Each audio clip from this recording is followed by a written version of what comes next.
Hi, my name's Rob. You won't know me, but I'm helping Michelle and Zoe at the Hummingbird put together a periodic podcast. So, sit back and enjoy the first little attempt. Have a nice Christmas. Take care.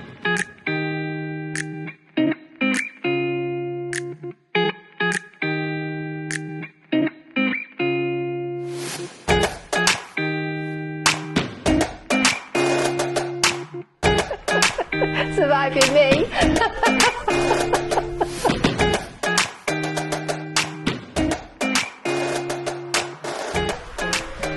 Can I say that? Yeah.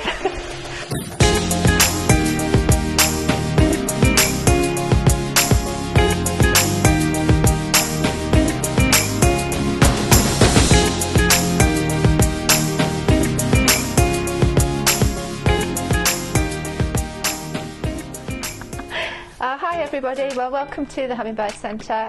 Today is our last day for the year until we open in January the 6th at 11 o'clock for the first day. So we just thought it would be nice just to give an overview of what we've achieved this year, and also to say thank you to everybody for supporting the work that we do, because without the support of the community we can't provide the services that we provide. So I'm going to introduce you to our lovely centre manager, Zoe. She might not say that I'm lovely. She knows I'm a challenge. She knows she has to work my head out, but I thought I would let her take over and let you know what's happened at the centre this year so far. Thank you. You're welcome. So this year has been a really busy and successful year. We've supported hundreds of people locally and people that can obviously get to the centre and visit us. I think the main things that we are proud of is the service that we provide. We continue to offer support to anybody affected by cancer. For me, my proudest moments are my clinic, my lymphedema clinic that continues to run, continues to be a success, continues to help so many people affected by cancer-related lymphedema. The service we provide is very holistic, very patient-centred, and we support. We've looked at that for many years and we've tried to work out how we've done it. So we both made the decision to go, you know what, let's just go for it.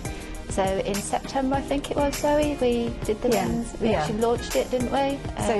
We launched the service in September, so we support men affected by cancer, so that may be the individual with cancer, they may be supporting a loved one with cancer. So the men's support service group that come along, Zoe, what do you actually do, what have they been doing? So the men's group is run by the men themselves. It's about giving them space and time to talk. It's a safe space. Obviously we facilitate the service. We have counsellors available to support the men, but it's actually about what they want. It's about time and space for them to come along. We do different activities each month, but it's just, a time when they can just be themselves and talk to other men in similar positions. It's been a really successful group, and hopefully that will grow and grow over the next coming year. So that's something that I'm really excited about. So, and it's a group that was needed. I think, speaking to other healthcare professionals, they're really keen to use our service, really keen to refer people in. Obviously people can self-refer as well, they can just pop along, and we hope to see more men next year.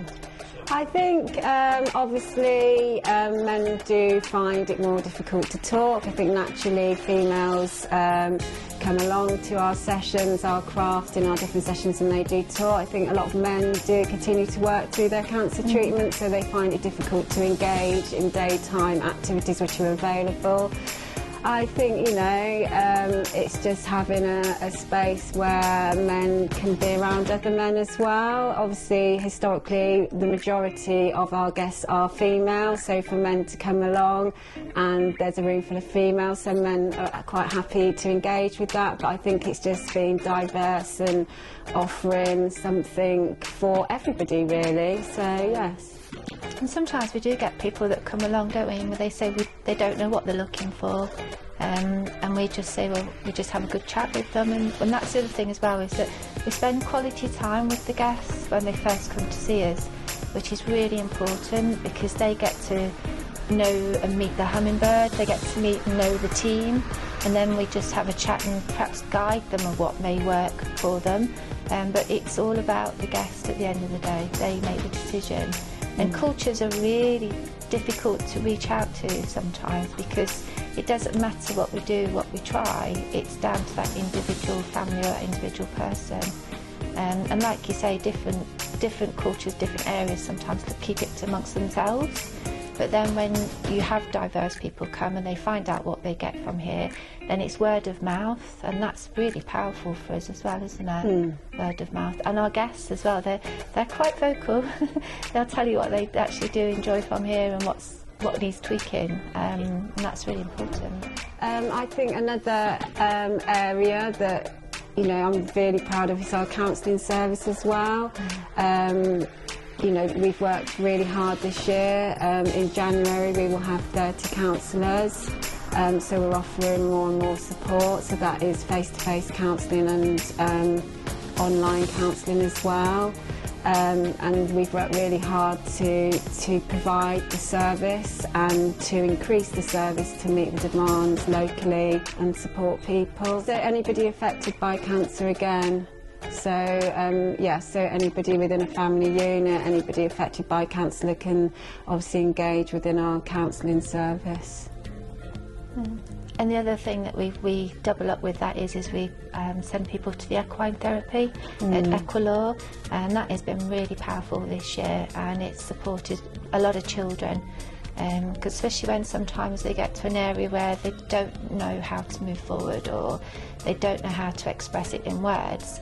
Working with the animals and being supported by the animals, not working but being supported, has really helped some of our guests this year massively. And I need to listen to them talk about it as well, isn't it? It's sort of highlighted how much they've benefited. So we actually sent the team along as well this year so that they could get an idea what it was like, because I think some of them were a bit dubious. Describe a bit what happens in those sessions. So what happens is as an individual or a family or a group will go along to Equalaw, Lo and her team, and they will do different exercises with the horses themselves that will make them do stuff that they perhaps wouldn't necessarily do. So, we're always told, aren't we, as children, never stand behind the back of a horse. But they actually do an exercise. I don't want to give too much away, but they actually are encouraged to lift the foot of the horse up, because that's then the horse is trusting you as an individual, but then you're actually trusting this animal. You've got a 15.5 hand horse in front of you and you're thinking, you're asking me to lift its hind legs up. But it's just about learning trust. And then there's another exercise where they go through the slaloms, where you can think, why am I being asked to do that? But actually it's a really powerful exercise because it makes you realise that you don't have to do things on your own. It is okay to reach out for support. It is okay to ask for that support. And you find that when you've had couples that have always had the partner do everything for them, and then suddenly they may have lost their partner, and it's like, oh, what do I do now? I can't do this on my own, but I don't want to ask my son, or I don't want to ask my friend. So it's another powerful exercise that they do. And I've often said to Zoe, if I had my way, I would encourage all our guests to go through it. But we have to raise about 10k a year, probably more sometimes, to put people through that. But we look at it and weigh it up, don't we? And that works really well hand in hand with the counselling that we offer. So looking forward to next year. Yeah. Big deep breath. So next year I think we're really looking forward to improving our children's service. Obviously we support children affected by cancer. Obviously the service we provide at the moment is more group work, group therapy, so we're going to look at that service as a whole and looking at some more individual one-to-one therapies with children as well. So I think that's a really exciting challenge ahead. We're also bringing in some new therapists to the centre, some new services as well, a wig service, so we will be offering support around that need as well. Different therapists coming in to offer new and exciting therapies as well. So I think every year is a challenge, but it's also very exciting, and it's about asking our guests what they would want too. So I think it's more about involving our guests on what they feel we can offer as well. Massively, and the guests play a big part, and it's important as well for us not to forget our volunteers, because we couldn't do what we do without the volunteers. They play a big part in what we provide, and we do support them, and I do know there's an exciting training schedule for them next year to provide and support them as well, just to make sure that they've got the right tools to deal with what may walk through the door, because we never know from one day to the next what or who may walk through the door. And sometimes you might hear a comment saying, we've not been very busy today, but on average we have over 35 people plus a day come through our door. But if we only saw 2 people between 10 and 4 and they walk out in a better place than what they were when we came in, then as an organisation and as a group of volunteers, we have done what we are supposed to be doing. And that makes us both very proud to think that we've got an amazing team of volunteers and professionals as well, because they bring their time to the centre and they bring it to us for free, and they bring their skills and qualifications and services. And what's ahead for next year? Who knows? You never know with this place. Every day is a challenge, but it's amazing. And I'm biased, but it is amazing. And I suppose our biggest challenge is we need to find bigger premises. Here is just not big enough anymore, and we have to raise money for that. Every year we have, just to keep the Hummingbird going, we have to raise 170k. So to look to build our new building, we're looking at nearly 2 million. That's the plan for the next 5 years, but people who know me know I don't like things to stay still too long, so it's something that we're actively looking into as well. So on that note, it's really important for us as an organisation to say thank you to everybody who have supported us, and we really look forward to working with people next year, and we look forward to working with some people who are going to do our Hummingbird podcast. And that is something that, again, that's going to be new. It's something that neither Zoe and myself know an awful lot about, but I'm sure we will grow with the people that we're working as well. So from both of us and from the Hummingbird Centre, thank you so much.